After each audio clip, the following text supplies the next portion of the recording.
My dear Marg users and viewers, ఈరోజు మనం financial year ఎలా క్రియేట్ చేయాలి తెలుసుకుందాం.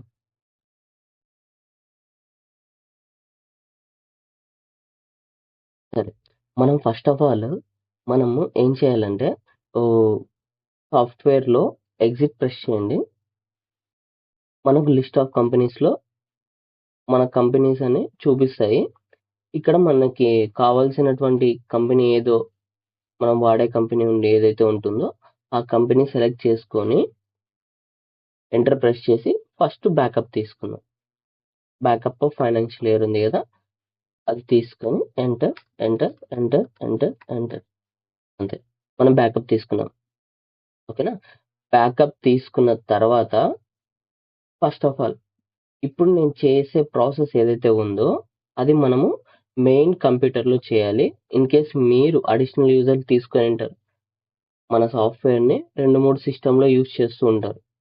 ఏదైతే మెయిన్ సిస్టమ్ ఉందో ఆ సిస్టంలో మాత్రమే ఓపెన్లో ఉండాలి, మిగిలినవన్నీ కూడా క్లోజ్లో ఉండాలి. ఓకేనా? దాని తర్వాత మార్గ్ సర్వర్ ఏదైతే ఉందో అది కూడా క్లోజ్ చేయండి. బ్యాకప్లో రెడ్ కలర్తో ఓపెన్ అవుతుంది కదా, నేను చూడండి నేను క్లోజ్ చేశాను, ఇక్కడ లేదు. ఓకేనా? అది కూడా క్లోజ్ చేయండి మాన్యువల్గా. అయిపోయిన తర్వాత బ్యాకప్ కూడా తీసేసుకున్న తర్వాత ఇక్కడ ఎంటర్ ప్రెస్ చేయండి. ఓకేనా? ప్రెస్ చేసిన తర్వాత మనకి ఈలో ఉంది చూడండి, న్యూ ఫైనాన్షియల్ ఇయర్ సెలెక్ట్ చేసుకొని ఎంటర్ ప్రెస్ చేయండి. దాని తర్వాత డేట్ అనేది మనకి ఫైనాన్షియల్ డేట్ అనేది 1/4/2025 నుంచి 31/3/2026 వరకు ముందు ఫైనాన్షియల్ ఇయర్ది చూపిస్తుంది, ప్రీవియస్ ఫైనాన్షియల్ ఇయర్ది. ఓకేనా? Same as it is, just year ఒక్కటి చేంజ్ అవుతుంది. 2026 2027 ఉండాలి అంతే.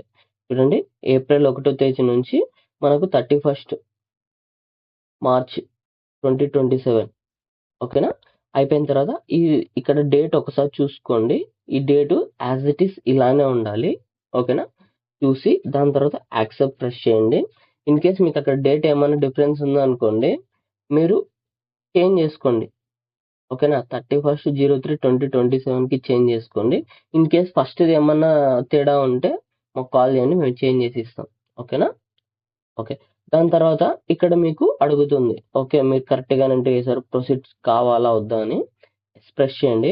ప్రెస్ చేసిన తర్వాత ఇప్పుడు ఎవరైతే మార్గ్ రీటైలర్స్ కానీ ఎవరైనా అయితే ఉంటారో వాళ్ళకు ఇక్కడ పైన ఉన్నాయి కదా, పైన ఉన్న వాటిలో అవుట్ స్టాండింగ్ అన్ని కూడా యాజ్ ఇట్ ఈస్ అలానే పెట్టేయండి, ఏం చేంజ్ చేయొద్దండి. ఓకేనా?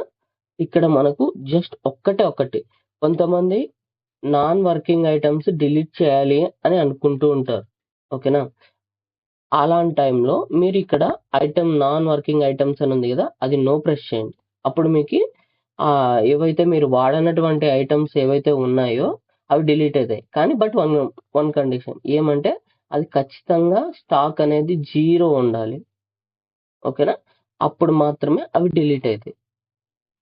ఇన్ కేస్ అందులో ఏమైనా స్టాక్ ఉన్నా కూడా అవి డిలీట్ అవ్వవు. ఓకేనా?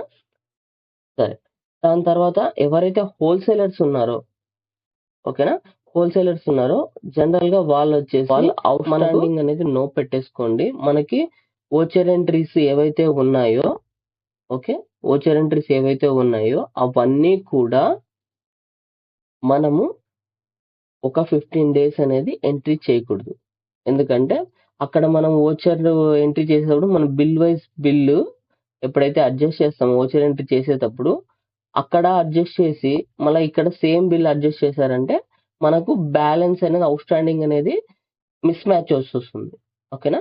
కాబట్టి మనం ఫైనాన్షియల్ ఇయర్ ఏదైతే ఉందో ఆ పాత ఫైనాన్షియల్ ఇయర్లో ఉన్న అన్నీ కూడా కరెక్ట్గా అడ్జస్ట్ అయ్యాయి, అక్కడ నా వర్క్ ఏమీ లేదు, అడ్జస్ట్మెంట్ అన్నీ అయిపోయాయి, నేను ఇంకా ఏం చెయ్యను అన్నప్పుడు మాత్రమే ఈ అవుట్ స్టాండింగ్ ఎస్ పెట్టుకోండి.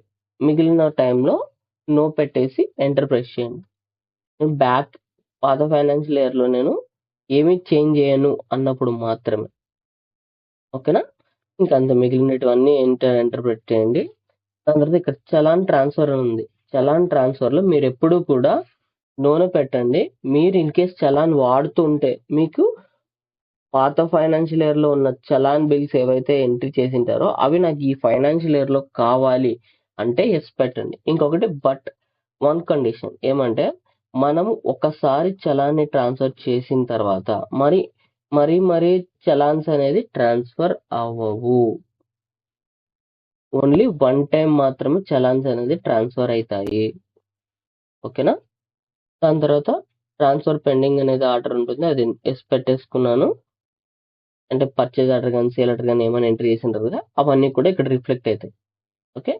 యెస్ ప్రెస్ చేశాను. నా ఔట్ స్టాండింగ్ కూడా యెస్ పెడుతున్నాను. ఓకే. ఒకవేళ హోల్‌సేలర్ ఎవరైనా ఉంటే నేను ఇంకా వోచర్ ఎంట్రీ చేసేటివి ఉన్నాయని మాత్రమే నో పెట్టుకోండి. మిగిలిన వాళ్ళంతా యెస్ పెట్టేసుకోండి. అంతే. యెస్ ప్రెస్ చేద్దాము. మనకి ఇక్కడ ఫైనాన్షియల్ ఇయర్ క్రియేట్ అవ్వడానికి ప్రాసెస్ అనేది స్టార్ట్ అవుతుంది.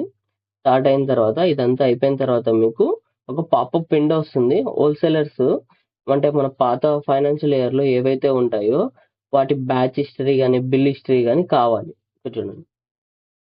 ఓకేనా?